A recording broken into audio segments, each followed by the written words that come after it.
What's poppin', y'all? A rapper that's also signed to the same label as Kendrick Lamar, TDE, legendary record label, Isaiah Rashad, has come out with, well, come out in that way, but he's come out with a new album, and in the rollout for that album, he did an interview clip which has been doing the rounds. On what occasion do you lie? On what occasion do you lie? Bro, I only lie when I'm up. And you lie about, there was something in the album where you're like, you're like, the last time I said I was sober, I was lying. Yeah. You lying about that? I have though. I mean, like on the last rollout, I was like acting like I was past all my demons and I was up the week before. Yeah. I'm not proud of that. Yeah, me neither. I feel like they kind of put that on you too. They sort of make you have to mature very fast. It's more so I just would prefer not to be like, at least in my lane, the poster child for recovery, like type of shit. It is like, man, I be fucking up, man. That's crazy because I felt like at one point I was a poster child for that, and then it just caused me to be like, go the opposite way. I was like, I hated that image so much that I was like, damn, that was really whack. I watched like one of those interviews where I'm talking about it, and I had a beer in my hand. I was like, this is whack. Yeah, I feel you. Yeah. Now I feel like I'm the poster child for recovery. I'm like the black bar rapper now. Yeah. And it doesn't come with any of the perks I thought it would come with. There are no Frank Ocean perks. Yeah. No. It's just like this. Do you think that's how people perceive you? Nah. I don't know how people perceive me. So the person that he's talking to is Dominic Fike, a very talented artist who has another song right now that's been doing well via TikTok after it blew up again after many years. And this is an interesting conversation because wasn't this Dominic Fike guy dating this actress? I honestly don't know the sex or gender of the individual from Euphoria, and that person was like born a male and then like was a woman on the show. So I think like, are they both bi? Like personally, I don't even know. But Isaiah Rashad's situation, we need to tackle this because I was an Isaiah Rashad active listener. Like we're talking Sylvia demo. I would say The House is Burning, I didn't really listen to. I don't know why, but Sylvia demo for sure I was listening to. Wasn't there a tape before that? I don't even remember, man. But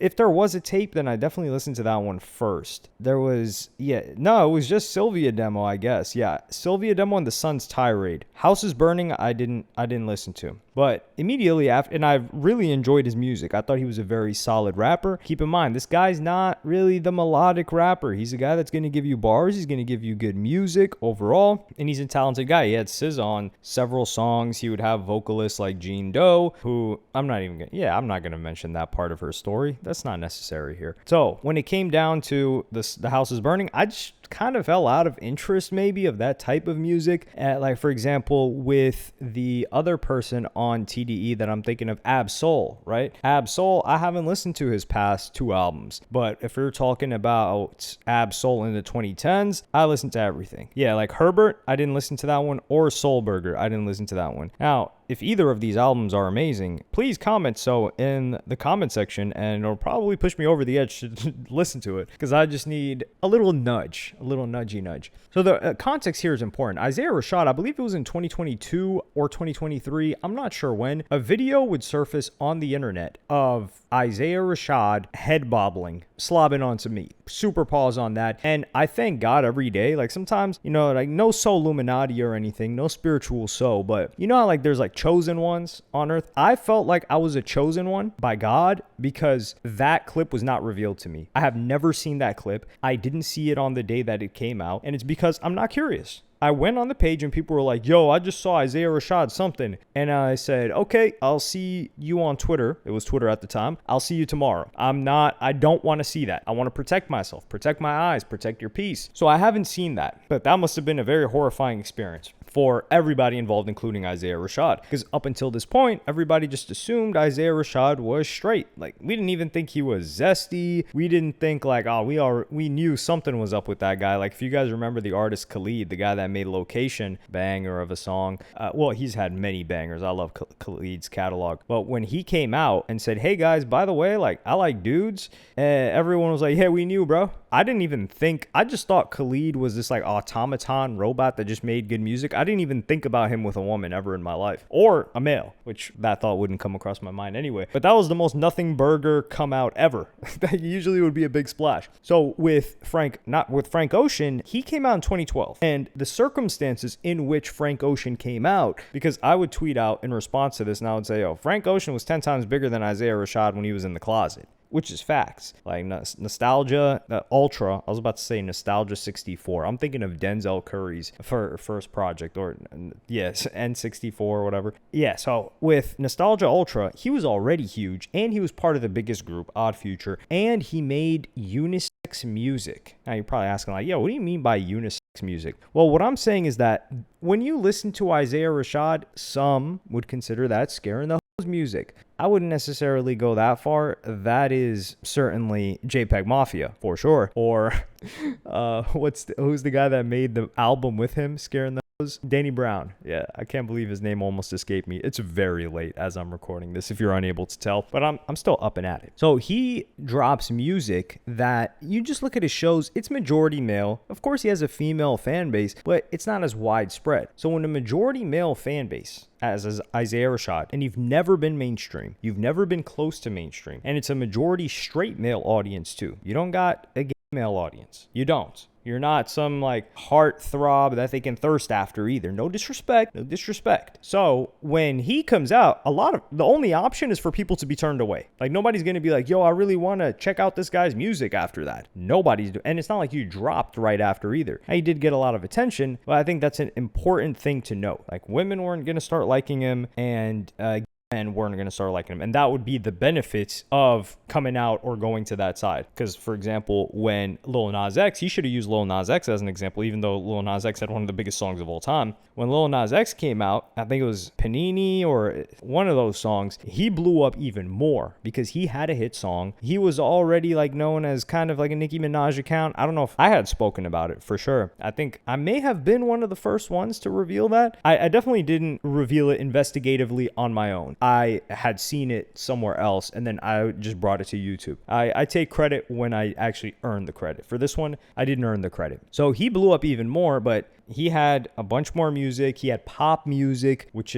lends itself to that. With Frank Ocean just came out voluntarily, number one. And number two, there was no video of him slobbing on knob. And he already had a wide spanning fan base. Like he's an R&B artist, singer, women love him, and men really enjoy his music too. He had unisex music for an R&B artist too. Like even now, people knowing that Frank Ocean is into dudes or whatever, you never really see it. You never really see him involved in PDA in public. And even when you hear his music, he's such a great songwriter that you can self-insert, whether you're a woman, whether you're a man, whether you're straight, like any type of individual can self-insert into his music, and it appeals to everybody. And this is a different time too. In 2012, when Frank Ocean came out, we were veering into the quote unquote woke era, right? If you want to call it that, which peaked at 2020. So 2012 to 2016 when like Me Too movement comes in, that's like when you're hitting a crescendo and you're going up during that era. So he hit stride in the right time. For Isaiah Rashad, he hit it. He's selling the stock or investing in the stock as it's crashing. This guy's catching fallen knives. 2022, dog, wasn't that when Ye came out and was like, yo, it's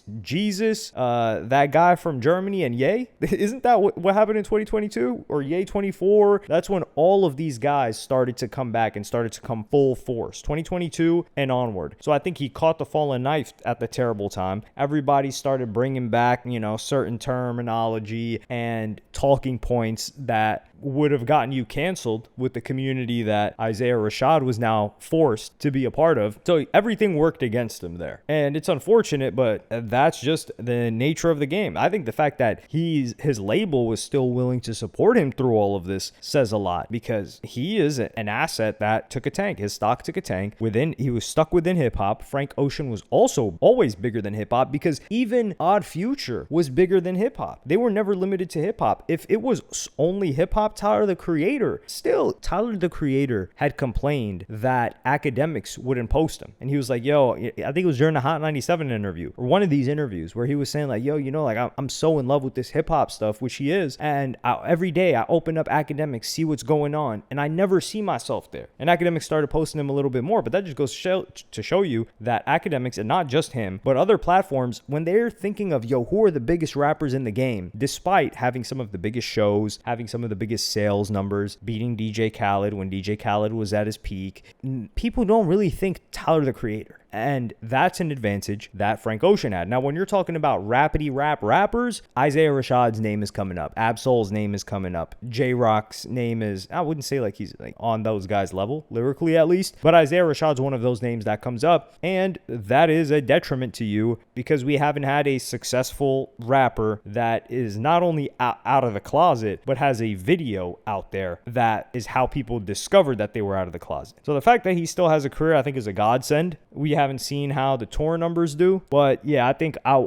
just wanted to talk about those two separate situations, because I think a lot of people will try and draw parallels, but there are a lot of important distinctions that we need to make there. But let me know in the comments, circling back to my initial point, because I am a little itching to listen to one of these guys. I just got to see which edge are you guys going to push me off of. Pause on that. Ab-Soul, or I think it was just Ab-Soul. Yeah, one of the Ab-Soul albums. I don't think I said Isaiah Rashad. I'm not interested in listening to Isaiah Rashad's new album, though. I'll probably listen to The House is Burning. Now you might ask, yo, why don't you want to listen to it? Because I'd rather listen to Ab-Soul. All right, why are you pressing me about it? Yeah, let me know in the comments, or any other albums that are in that same realm of an Ab-Soul, because I really do respect that guy's pen. Oh, also another thing that Isaiah Rashad said, I need to hammer this point home, is he was talking about how Kendrick Lamar was telling him that he's too much on that rapidy rap stuff. It was in the Billboard interview he did promoting the album, and he says, that's the one critique Dot had for me for a while, was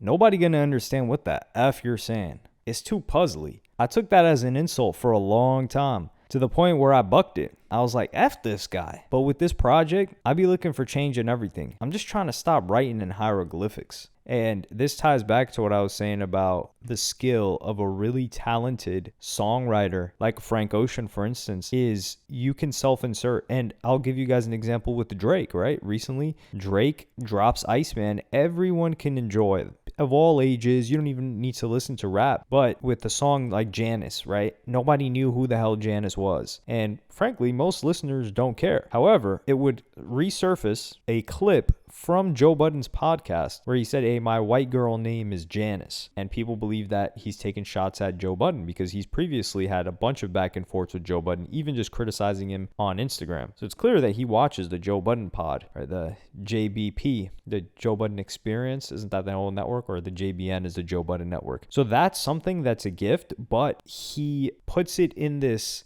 bow tie and gift wrap to where you can only open the gift if you want to. Versus some of these other guys, they turn people away because it's so hard to listen to them. And you know you're going to listen and you're going to have to think really hard. And that only lends itself to a narrow audience. And if that's the audience that the person wants to dominate, it's all well and good. But clearly, Kendrick Lamar gave him that advice. And it was probably at a time when he was making Humble, because he drops a song like Humble. And Kendrick Lamar is also another guy that's skilled in creating songs that are bangers, but have a level of depth, such as All Right, or even a Humble, or other songs off of a DNA, right? Like you got white people talking about loyalty inside my DNA, and the song has nothing to do with white people, but they're not even thinking that far because they don't have to. But yeah, I think I've rambled on too long, so I'll see you guys in the next one.